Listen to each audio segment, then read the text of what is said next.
Hey guys, welcome back to the channel here on Overdrive Reviews. I am super psyched about today's review. This is a brand new 2024 Toyota Land Cruiser. Yeah, the popular, iconic Land Cruiser is back.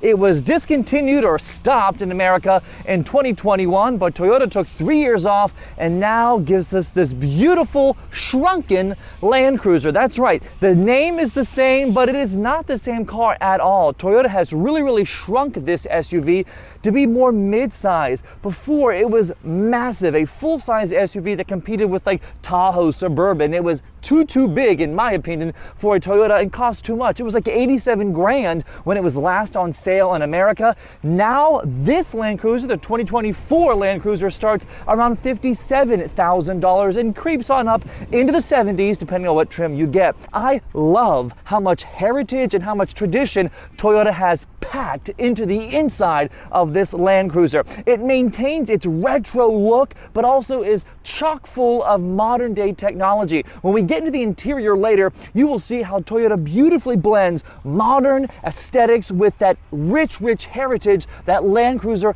is known for. This now competes with the Ford Bronco, the Jeep Wrangler, and I will tell you something, it may not have 3 rows, it may not have that gas guzzling V8 that it used to have, but this Land Cruiser is super cool. I mean, it keeps its rugged looks, it keeps its rugged off-road capabilities, and has that low-range gearing for rough terrain, rocks, mountains, gravel like this, maybe some snow in the wintertime, but at the same time also brings it into 2024. Look at the side of this. It is boxy, it is hard edges. There is so much to get to in this video today. I am so psyched to be with you and to have you along for the ride for this review of this 2024 Land Cruiser, which, by the way, my friends at Budget Harrisburg and Cramer's have given me for the day and lent me this stunning brand new car. It has like 20 miles on it or something. Check them out at the link below here and also in the video description. Much more about them. They sell cars, they rent cars, they do long-term rentals as well. Go ahead and take a car for 3, 4, 5, 6 months and there's no commitment to 12 months, 24 months, 36 months like a normal lease.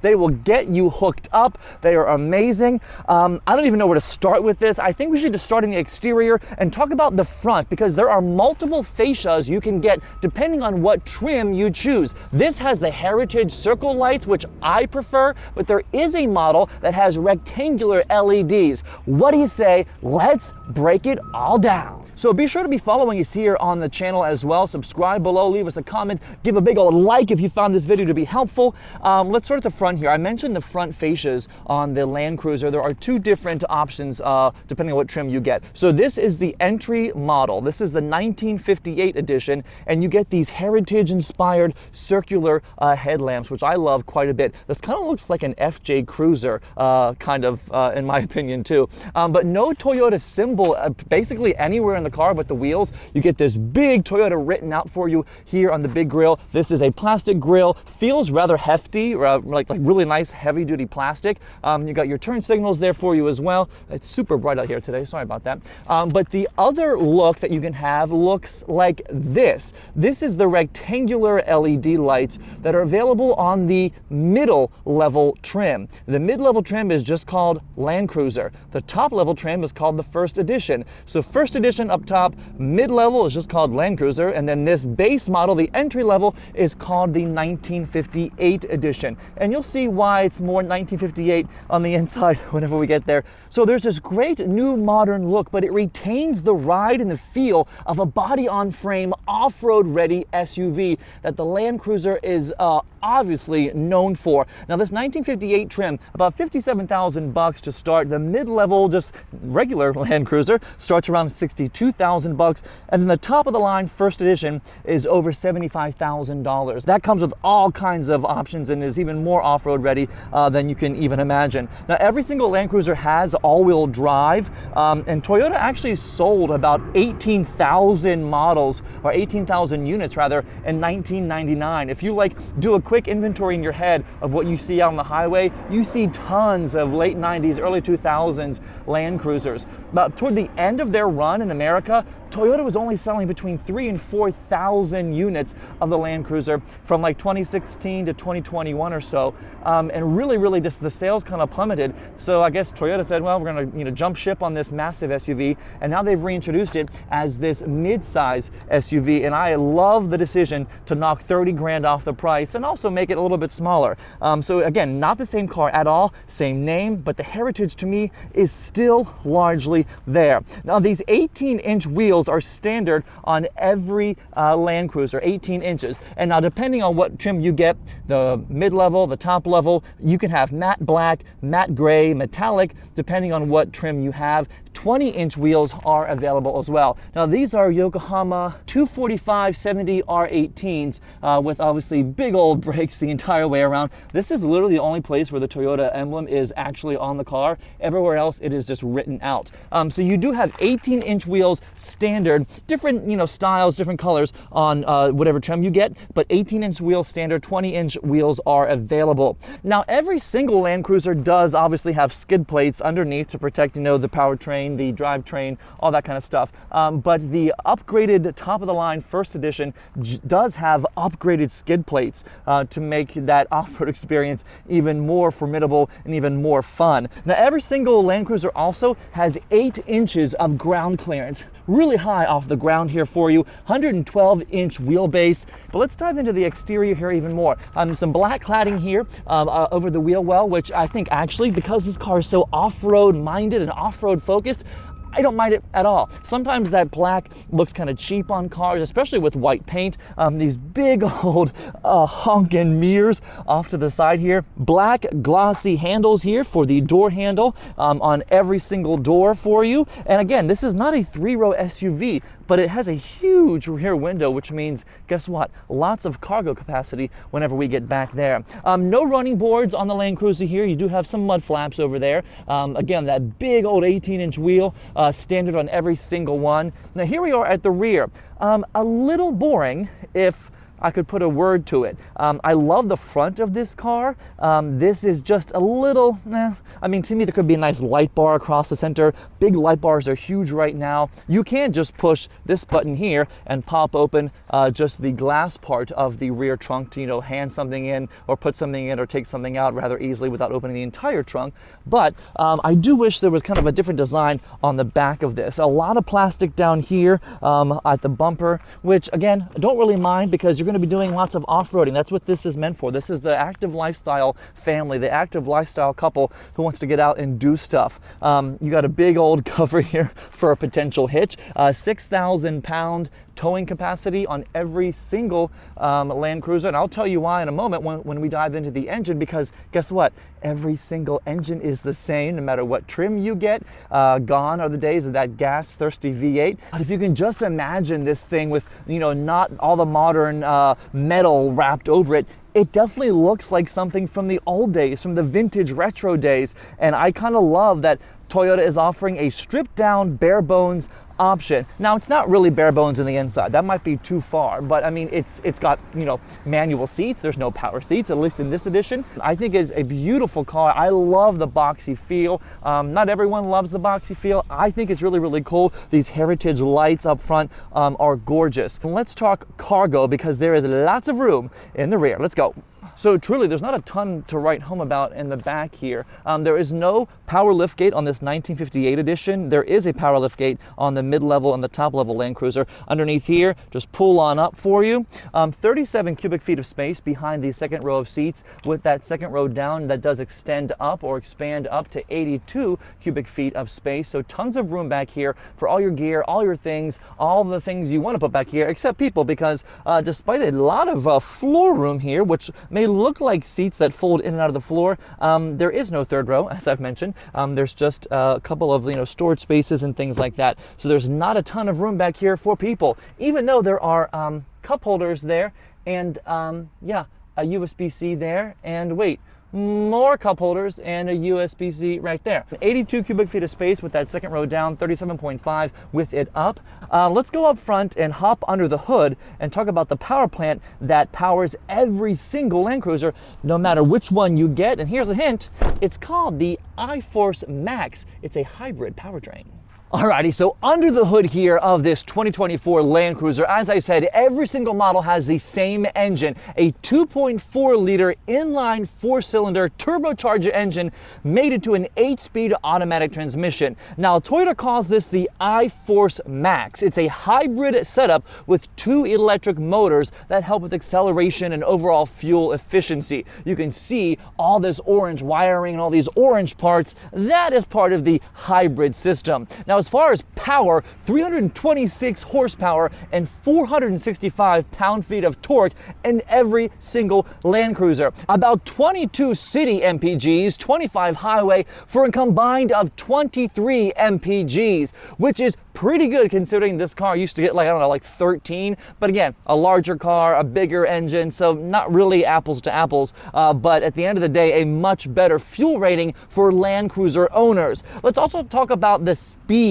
0 to 60 in about 7.5 seconds. The Lexus GX550 is much quicker, about a second or so quicker. It has a 17.9 gallon fuel tank. It is huge. That's almost 18 gallons worth of fuel. And if you're getting, I don't know, 25, 24 miles to the gallon, you could go for hundreds and hundreds of miles and never need to fuel back up. And I mentioned too earlier, 6,000 pound towing rating is all you get. It is a 4-cylinder, so it's not that bad, but I don't think you're going to be towing huge RVs and huge boats with this. This is more of an off-road, mountains, terrain, cool things that are not pavement. That is where the Land Cruiser really shines.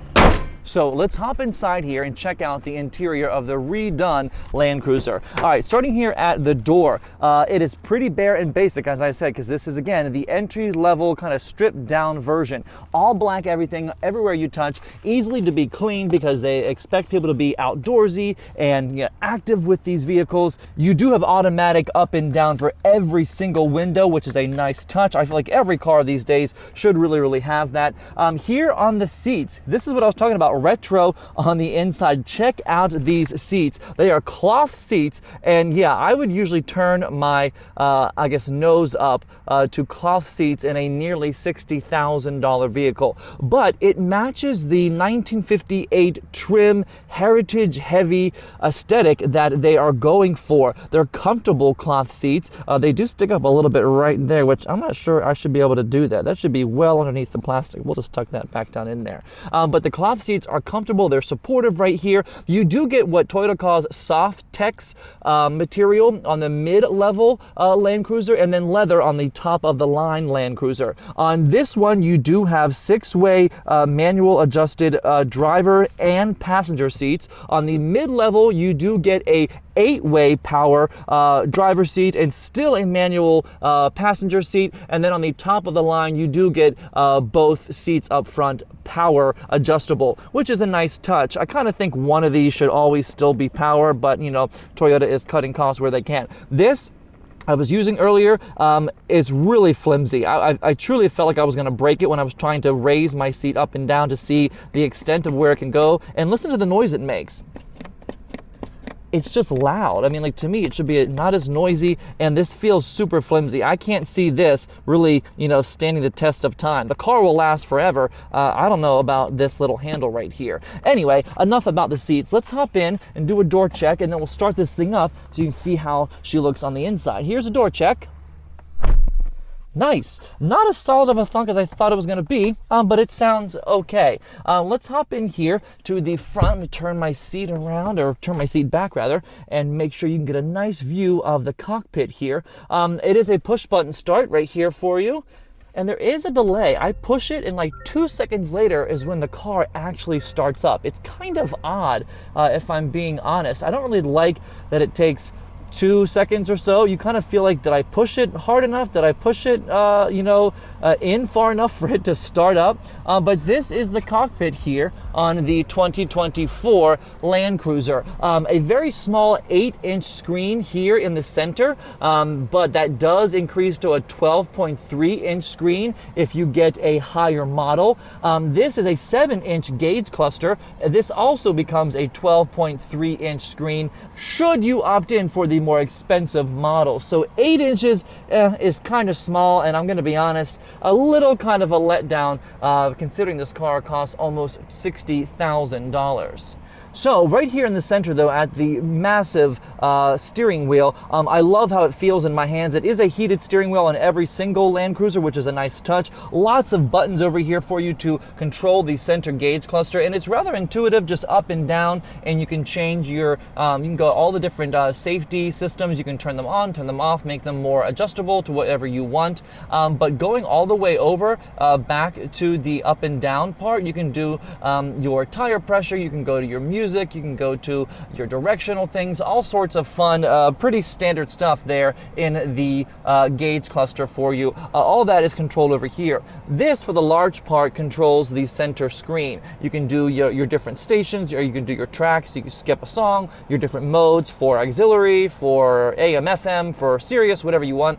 And up here you got your, obviously your automatic cruise control and your lane keep assist. All kinds of systems built into this vehicle, as you would suspect. I'm not going to belabor the point. You probably know what they are by now. But a very nice, comfortable steering wheel. The only note, or the only criticism I have, is that to me, this should be open so I can do this with my thumb. Because right now it's just this, and that's kind of uncomfortable. I always like when this is a center pass-through, and I can use it the whole way through with a finger. Your gas cap right there, and of course, if you're going to be doing any towing or any trailering, you've got your buttons for that as well. These big round vents I love. Again, a very nice heritage throwback. There's one right there, and there's one over on the other side of the car as well. In the center, you've got 2 rectangular kind of vents, which I find very, very useful. They're very powerful. You can turn them on and off rather easy. They don't feel chintzy. They're nicely placed too. I just wish, again, that screen wasn't so damn small. It's kind of a letdown. You do have heated seats on every single Land Cruiser, no matter which one you get. Heated seats on this base 1958 trim.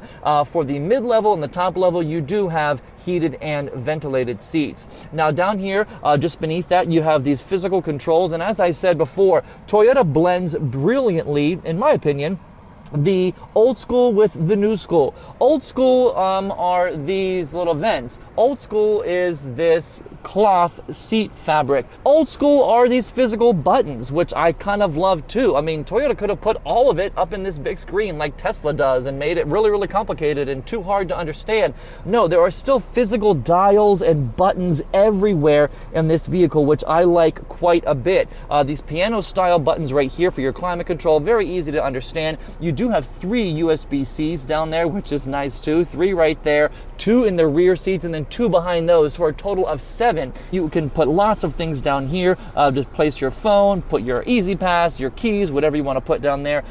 2 cup holders. I kind of wish these were a little bit bigger and a little bit more, I don't know, supportive. These kind of feel a little chintzy and flimsy, like they wouldn't really hold a drink in place all that well. But you at least have deep cup holders, which is a good thing here. Here you have your center locking differential, your rear locking differential, and different settings for your high and low gears, depending on if you're climbing terrain, that kind of stuff. So all of that off-road stuff is right here. And a fair warning, I'm not able to take this car off-road today because I just don't have the permission to do so. So I'm not going to be testing a lot of the overland, off-road type stuff, but that is where this is here for you in the car. Also related to that is your downhill assist and your crawl feature if you are for some reason stuck on a hill and an incline and you got to get up or down. This right here is your button for that. Your drive mode right here, again, there's only 3. You've got your sport, eco, and normal, and if you just do that dial down there, you can change it right there, and of course your car changes and responds accordingly. The big gear shifter, I love it. It is a big physical gear shifter, none of that button stuff, none of that little small little stalk stuff. No, a big old traditional gear shifter, which I like quite a bit. And you can go over here to the left, and then you can do your manual shifting if you'd like, starting in second gear, that kind of stuff. But a nice feel. This material right here is already like wrinkly. This car has like 20 miles on it. This obviously is not real leather. I'm just wondering if this is going to hold up over all the years of back and forth, back and forth, back and forth. So this could be a little bit higher quality, in my opinion, for the gear shifter material, but not the end of the world.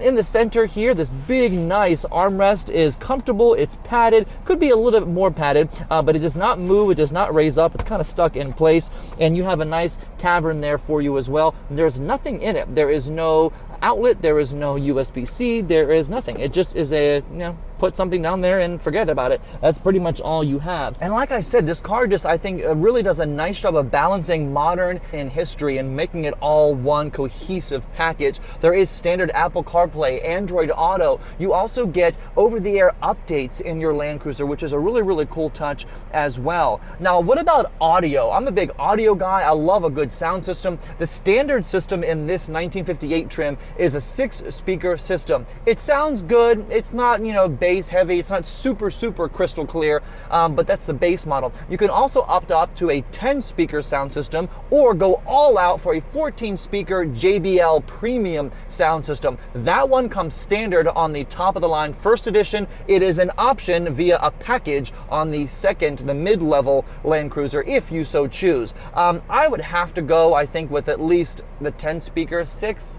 kind of feels a little chintzy in a huge car like this. And speaking of packages, a premium package add-on adds things like a head-up display, a digital rear view mirror to make sure that you could see everywhere you need to see all at the same time. I would love a larger screen to be standard. I think 12.3 inches would be great on every single car, but then maybe Toyota would have to, I don't know, charge a ton more money for it. But this strikes a nice balance of, honoring the past, but also bringing this car into the future. Up here, you got your map lights as well. They're all nicely, they're just kind of, they're not haptic, but you just kind of tap them and they do turn on. Normal buttons here for your door lights and everything like that.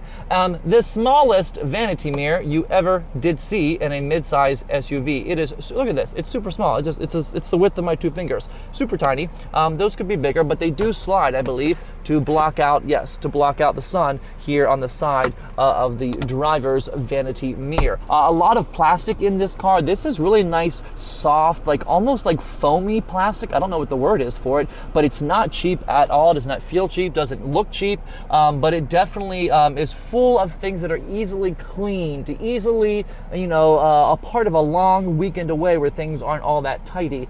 This car does that quite nicely. Let's get into the rear here and check out the rear seat.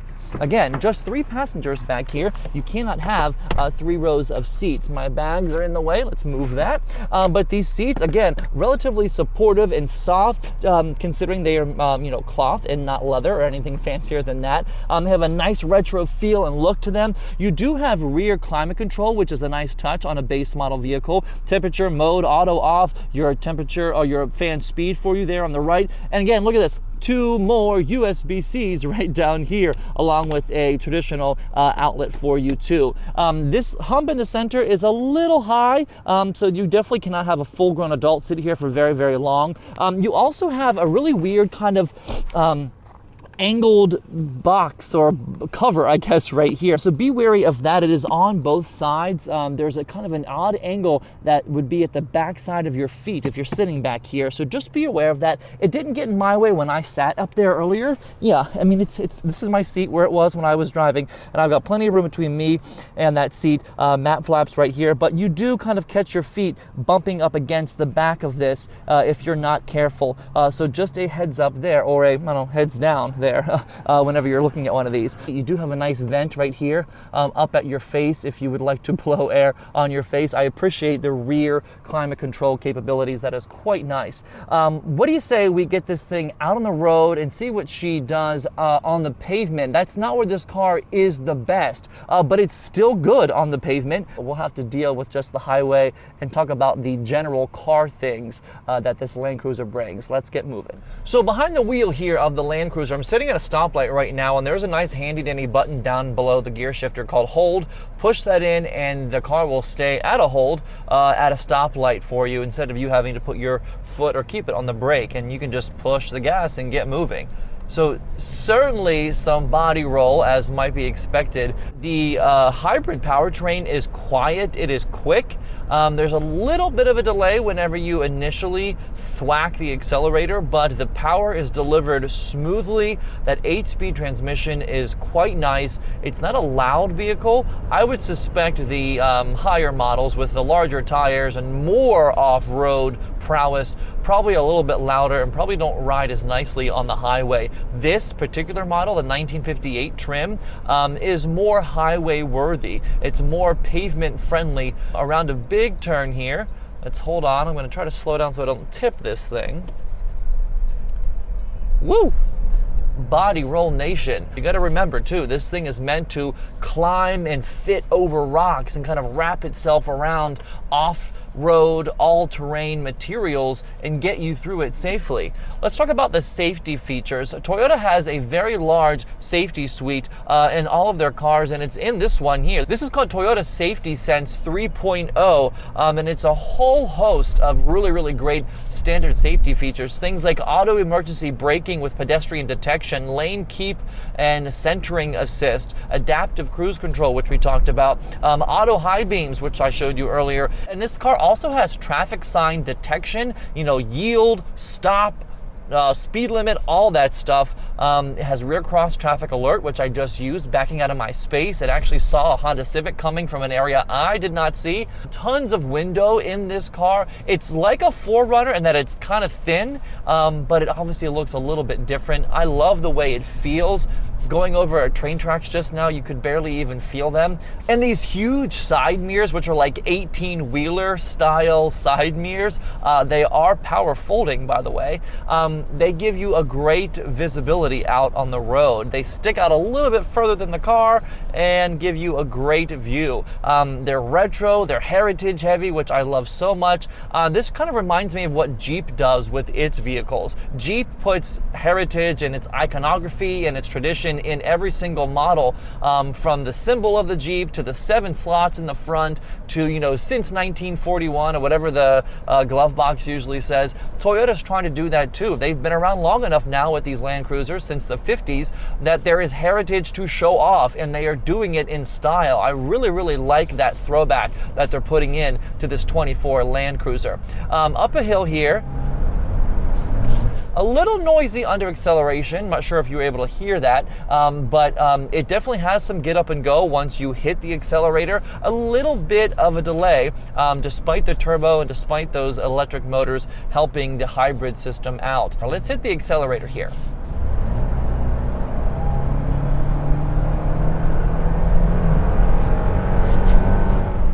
I've just floored it, and it definitely got up and moved. A little bit of whininess from the engine at at the higher RPMs, but that's to be expected. But definitely not as loud as other Toyotas that I've driven at lower speeds. I've hit the gas in a RAV4, and the RAV4 kind of sounds tinny and just like struggling to get there. And keep in mind too, there's a lot of things that every single Land Cruiser has, which I think are a great deal despite its kind of pricier cost. Every single Land Cruiser has all-wheel drive. Every single Land Cruiser has 8-inch ground clearance. And check out underneath this car. It looks like something that is ready to take on the freaking off-road. Look at it. It's a beautiful underside. Every single Land Cruiser also has auto-sensing rain windshield wipers, which is a great feature. The fabric is kind of cool. It's a throwback and it works. All right, so turned around here, I'm gonna pull out and whack the gas. Here we go.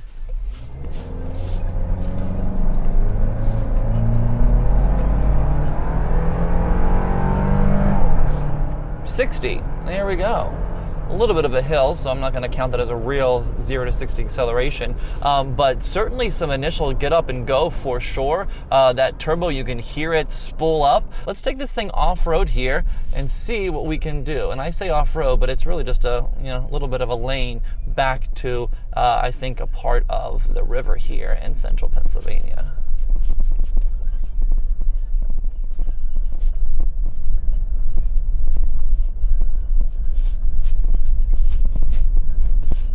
So big rivets in the road. This thing is just soaking them up, no issue at all. Apologies for that big old suction cup being in your view, but what I wanted to illustrate there was that, you know, it can seamlessly go from the road right onto, you know, a gravel small path that has big rivets in it and, you know, just big chunks of the road missing, and do flawlessly. I didn't have to change any settings. I didn't have to put it into a lower gear, and you can hear that turbo spool up quite nicely when you're up against trees. The sound reverberates really, really nicely off of it. Yield here for a potential train. There are no trains coming either direction. Let's pull out.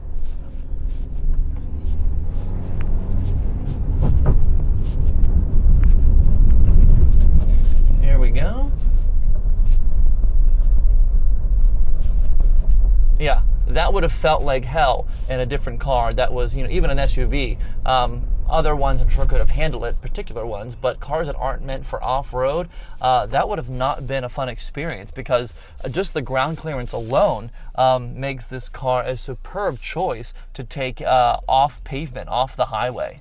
Let's get to a stop here and do a nice acceleration from 0 to 60. Hitting the brakes, nice and grippy, a little bit of nosedive, in 3, 2, little delay there, little bit of a delay whenever I whacked it. All right, 55, 60, here we are. It definitely has more than enough pep to keep itself, you know, in the running with traffic and acceleration and things like that when you got to merge. And there's definitely some whoo and some whoo whenever you brake, whenever you take off. But I love the way this thing looks. It feels like you're on safari or you're going somewhere cool and on an adventure. I've caught myself looking at, like, you know, passing a set of windows or mirrors in a town or whatever, and you get a glimpse of the side profile of the car. It looks like, what are they doing? What are they up to? They're doing something. So that is it for today's review of this 2024 Toyota Land Cruiser, the 1958 edition. Thank you so much for watching. I hope you enjoyed this vehicle as much as I did. It is such a winner. But if you like this video, hit it with a big thumbs up. Comment below what your thoughts are of this reintroduced, re-energized, and redone Land Cruiser. I love hearing what you guys think and what you have to say. And also be sure you are following us here on the channel. Subscribe below, and also follow us over on TikTok. Tons of fun videos there, and over on Instagram as well. That is it for today's review. We will catch you guys on the next one.